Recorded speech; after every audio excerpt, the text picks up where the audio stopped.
Fun they had. विद्यार्थी मित्रांनो, इयत्ता 9व्या वर्गातील हा लेसन आहे आणि हा lesson the fun they had म्हणजे त्यांनी मजेत घालवलेला वेळ हा एका ऑनलाईन शिक्षणाबाबत म्हणजे यामध्ये मेकॅनिकल टीचर असा उल्लेख केलेला आहे. तर हा मेकॅनिकल टीचर म्हणजेच ऑनलाईन शिक्षण घेणे किंवा टी व्हीच्या स्क्रीनवर शिक्षण घेणे. आणि सध्या जसं ऑनलाईन शिक्षण सुरू आहे तसंच इथून पुढील वर्षात किंवा पुढच्या पिढीमध्ये शिक्षण हे ऑनलाईनच शिकवल्या जाणार आणि ते सक्तीचे असणार. तर त्याविषयीच थोडासा भाग म्हणून या लेसनमध्ये या प्रकारची माहिती दिलेली आहे. आणि या लेसनमध्ये ऑनलाईन शिक्षण आणि पुस्तकी शिक्षण, त्या काळचं शिक्षण कसं होतं आणि आत्ता ऑनलाईन शिक्षण कसं आहे याबद्दलसुद्धा तुम्हाला माहिती यामध्ये मिळणार आहे. आणि लेखकांनी इथे त्याबद्दलचं कंपेअर इथे सांगितलेलं आहे. आणि ते इथे पाठ्यपुस्तकात मार्गी आणि टॉमी या 2 व्यक्तिरेखेच्या माध्यमातून इथे आपल्याला ऑनलाईन शिक्षण आणि पुस्तकी शिक्षणाबद्दल आणि त्यावेळची शाळा आणि आत्ताची शाळा याबद्दलचा फरक किंवा याबद्दलची माहिती इथे दिलेली आहे. हॅलो स्टुडंट, आज आपण 9th स्टँडर्डमधील lesson the fun they had शिकणार आहोत. पेज नंबर 6वर हा लेसन दिलेला आहे. मार्गी even wrote about it that night in her diary. On the page headed 17 May 2157, she wrote, "Today Tommy found a real book." विद्यार्थी मित्रांनो, या लेसनमध्ये जी मार्गी आहे, मार्गी नावाची जी मुलगी आहे, even wrote about it that night in her diary. तिने तिच्या डायरीमध्ये त्या रात्री काहीतरी लिहिले. रोट म्हणजे लिहिले. रोट हे क्रियापदाचे सेकंड रूप आहे.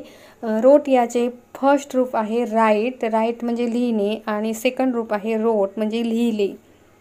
On the page headed 17 May 2157 she wrote. तिने 17 मे 1957 या तारखेला एका ठळक अक्षरात शीर्षकानुसार म्हणजे मोठ्या अक्षराचे टायटलनुसार तिने लिहिले, today Tommy found a real book. Today Tommy found a real book. इथे फाउंड शब्द आलेला आहे. फाउंड म्हणजे सापडले.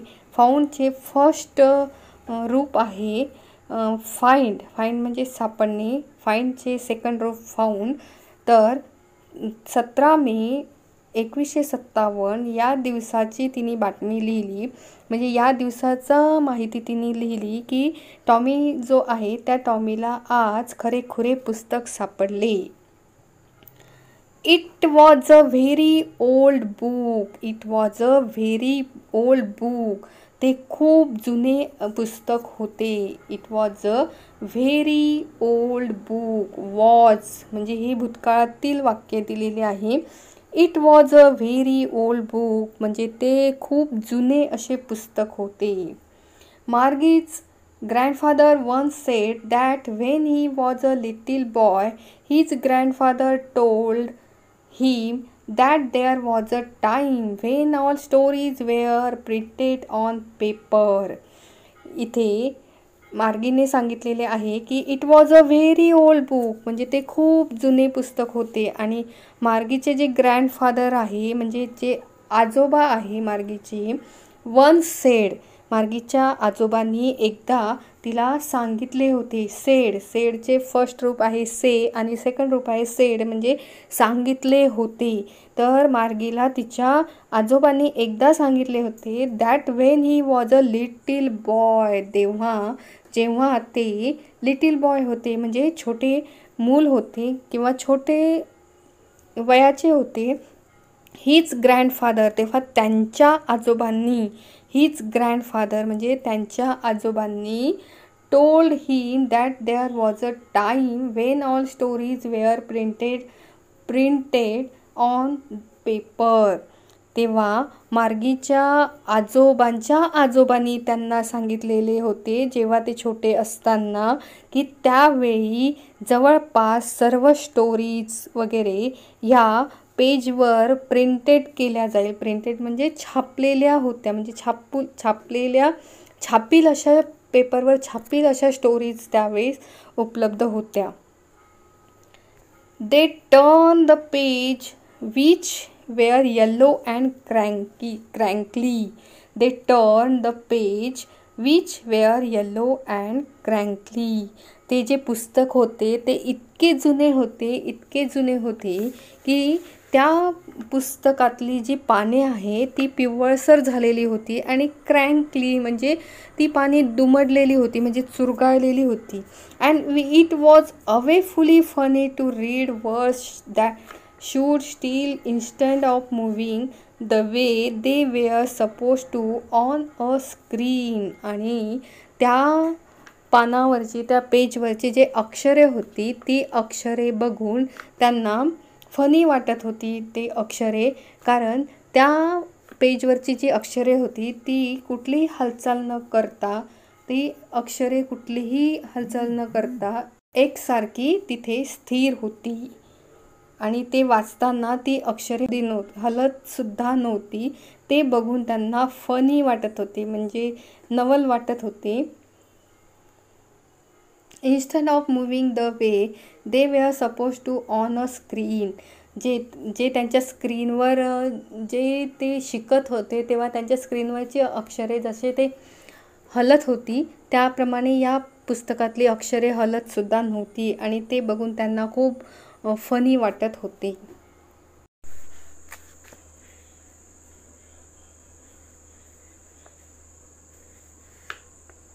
You know, and then when they turned back to the page before, it had the same words on it that it had when they read it the first time.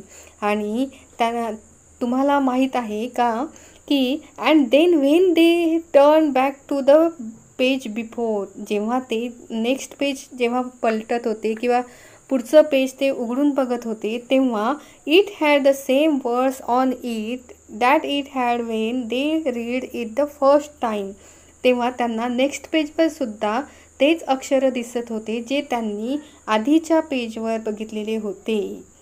गी sed Tommy, गी sed Tommy. इथे गी हे मार्गीला म्हटलेले नाव आहे. गी म्हणजे मार्गी, त्याचं शॉर्ट फॉर्ममध्ये टॉमी तिला म्हणतो गी सेड टॉमी. टॉमी म्हणाला व्हॉट अ वेस्ट. टॉमी म्हणाला व्हॉट अ वेस्ट म्हणजे काही नासाडी आहे. वेस्ट म्हणजे काही नासाडी आहे किंवा काय हे वेस्ट गेलेलं आहे, वाया गेलेलं आहे.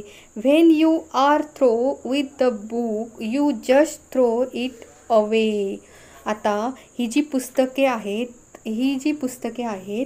ही पुस्तके लोक काय करत असतील तर ही पुस्तके एकदा वाचून झाल्यानंतर ती पुस्तके काही लोक हे थ्रो म्हणजे फेकून देत असेल. It way. आय गेस मला असं वाटतं.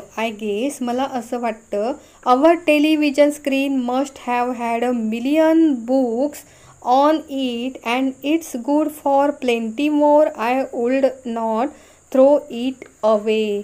मला असं वाटतं की आपल्या जे टेलिव्हिजनचं स्क्रीन आहे किंवा टेलिव्हिजनचा जो पडदा आहे त्यावर आपण मिलियन्स बुक म्हणजे लाखो बुक्स बघू शकतो किंवा लाखो बुक्स असतील आपल्या टेलिव्हिजनच्या स्क्रीनवर. On it and it's good for plenty more. आणि ते इतके चांगले सुरक्षित असतील की ते खूप सारे पुस्तकं मावू शकतील असं आपल्या टेलिव्हिजनचं स्क्रीन आहे. I would not throw it away. आणि आपल्याला ती पुस्तके फेकूनसुद्धा देऊ शकत नाही किंवा आपण ती फेकणारसुद्धा नाही, कारण ती पुस्तके या स्क्रीनमध्ये सेव्ह राहतील म्हणजे सुरक्षित राहतील. सेम विथ माईन सेड मार्गी. सेम विथ माईन म्हणजे मार्गी म्हणाली मला सुद्धा असेच वाटते. सेड मार्गी. She was 11 and had not seen as many telebooks as Tommy had. He was 13. आता जी मार्गी नावाची जी मुलगी आहे ती जवळपास 11 इयरची आहे, म्हणजे 11 वर्षाची आहे. आणि टॉमी हा जवळपास 13 म्हणजे 13 वर्षाचा आहे. आणि टॉमीने बरेचसे टेलीबुक्स हे वाचलेले आहे, म्हणजे वाचन केलेली आहे. परंतु त्या मानाने मार्गीने तितकी टेलीबुक्स हे वाचन केलेले नाही आहे, म्हणजे तिला तेवढे त्याची माहिती नाही आहे. She said, where did you find it? ती त्याला म्हणाली की तुला हे पुस्तक कुठे सापडले. where did you find it? हे सुद्धा पास्ट टेन्सचे वाक्य दिलेले आहे आणि क्वेश्चन वाक्य दिलेले आहे, प्रश्नार्थक वाक्य दिलेले आहे. where did you find it? तुला हे पुस्तक कुठे सापडले. टॉमी म्हणतो इन माय हाऊस. टॉमी तिला सांगत आहे की माझ्या घरामध्ये हे पुस्तक मला सापडले. He pointed without looking because he was busy reading in the attic. तो तिच्याकडे लक्ष न देता निस्ता खुणेने, म्हणजे त्याने इशाऱ्याने तिला सांगितले. तिने जे विचारले त्याचे त्याने निस्त्या पॉइंटेड असे उत्तर दिले, म्हणजे खुणेने किंवा इशाऱ्याने उत्तर दिले. Because he was busy reading in the Attic. कारण तो जे पुस्तक सापडलेले होते, जे जुने होते, ॲटिक होते आणि जुने होते, ते पुस्तक वाचण्यात तो बिझी होता. In the Attic. ॲटिक याचा अर्थ घरामध्ये जे उंच उंच असे सज्जे असतात किंवा उंच उंच असे ठिकाण असतात किंवा जिथे जुन्या ज्या वस्तू ठेवलेल्या असतात त्या जुन्या सामानामध्ये त्याला हे पुस्तक सापडलेले आहे. व्हॉट्स इट अबाउट. मार्गी त्याला विचारत आहे की हे पुस्तक कशाबद्दल आहे. व्हॉट्स इट अबाउट म्हणजे हे पुस्तक कशाबद्दल आहे. तो उत्तर देतो स्कूल. हे पुस्तक आहे स्कूलविषयी. या पुस्तकामध्ये माहिती दिलेली आहे. मार्गी वॉज स्कॉर्नफुल. मार्गी वॉज स्कॉर्नफुल. स्कॉर्नफुल म्हणजे तिरस्कार. मार्गीला म्हणजे तिरस्कार या अर्थाने हा शब्द आहे. स्कॉर्नफुल म्हणजे तिरस्काराने. मार्गी वॉज स्कॉर्नफुल. स्कूल. तिने तिरस्काराने म्हटले school. What's there to write about school? I hate school. I hate school. मार्गी म्हणाली की तिने तिरस्काराने म्हटले स्कूल. शाळेबद्दल काय लिहायचं असते किंवा शाळेबद्दल काय माहिती आहे या पुस्तकामध्ये. I hate school. मला तर शाळेचा खूपच राग येतो किंवा शाळेचा मला खूप तिरस्कार आहे. मार्गी ऑलवेज हेटेड स्कूल. आता इथे दिलेलं आहे की मार्गी ही नेहमी शाळेचा तिरस्कार करायची. इथे हेटेड हे सुद्धा क्रियापदाचे सेकंड रूप आलेले आहे. मार्गीला तिची शाळा ही कधीच आवडत नसायची. But now she hated it more than ever. But now she hated it more than ever. तिला नेहमीच शाळेचा तिटकारा वाटायचा किंवा नेहमीच शाळेचा तिला तिरस्कार वाटत होता. The mechanical teacher had been giving her test after test in geography and she had been doing rows and rows until her mother had shaken her head sorrowfully and sent for the county inspector.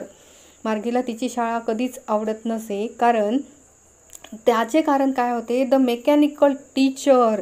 तिचा जो mechanical teacher आहे तो तिला had been giving her test after test. तिला एकामागून एक taste द्यायचा.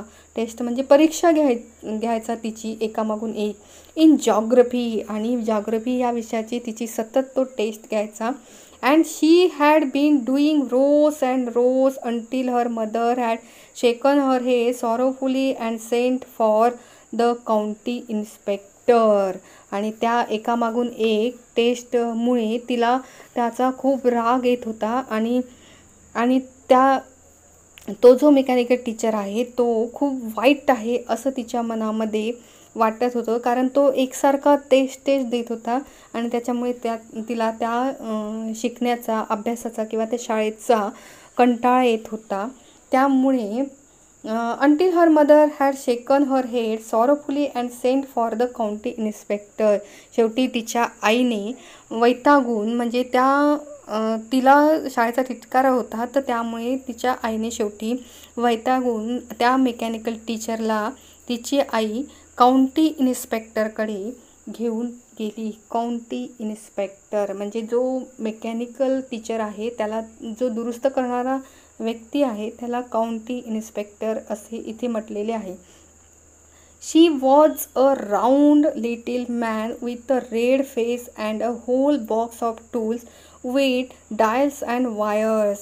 आता जो काउंटी इन्स्पेक्टर आहे तो एक छोटा आणि राऊंड असा गोल बुटका असा एक माणूस आहे. And with a red face, आणि त्याचा जो चेहरा आहे तो लालसर रंगाचा आहे. And whole box of tool with dials and wires, आणि त्याच्याजवळ एक मोठा बॉक्स आहे जो वायर्सने आणि डायल्सने भरलेला आहे. He smiled at Margie and gave her an apple. त्याने मार्गीकडे बघून तो हसला, स्माइल केला आणि त्याने मार्गीला एक सफरचंद खायला दिलं, ॲपल खायला दिलं. Then took the teacher apart, आणि त्यानंतर तो teacher then took the teacher apart. त्या काउंटी इन्स्पेक्टरने मार्गीला एक ॲपल खायला दिले आणि त्यानंतर त्याने जो मेकॅनिकल टीचर आहे त्याचे छोटे असे पार्ट वेगवेगळे केले. Margie had hope he would not know how to put it together again. आणि मार्गीला शाळेचा राग असल्यामुळे किंवा शाळेचा तिरस्कार असल्यामुळे मार्गीला मनापासून अशी आशा वाटत होती. होप म्हणजे आशा वाटली की जो काउंटी इन्स्पेक्टर आहे त्याला जेव्हा त्याने ते मेकॅनिकल टीचरचे पार्ट्स वेगवेगळे केले तर तिला अशी आशा वाटली की या काउंटी इन्स्पेक्टरला त्या टीचरचे जे पार्ट आहे ते पुन्हा जोडताच येऊ नये असं तिला वाटत होतं. But he knew how all right, परंतु त्याला ते सगळे बरोबर जोडता आले. अँड आफ्टर ॲन अवर्स, आणि सुमारे एका तासानंतर so there it was again, आणि एका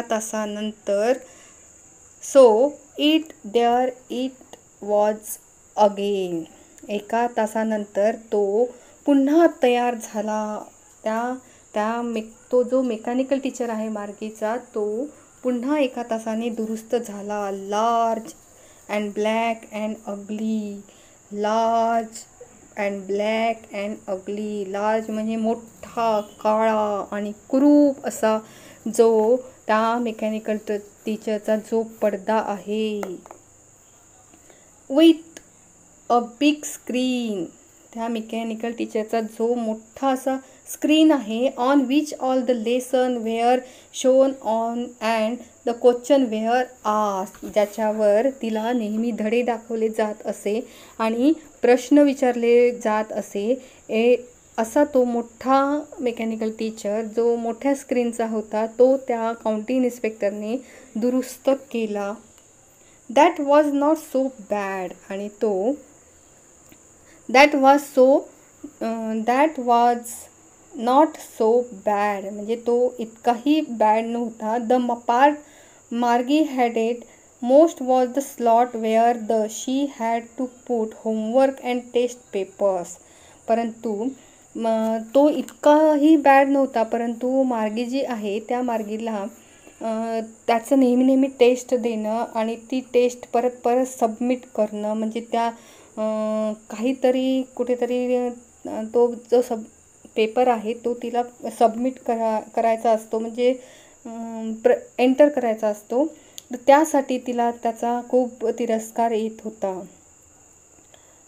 शी always had to write them out in a punch code they made her learn when she was 6 years old, and the mechanical teacher calculate the marks in no time.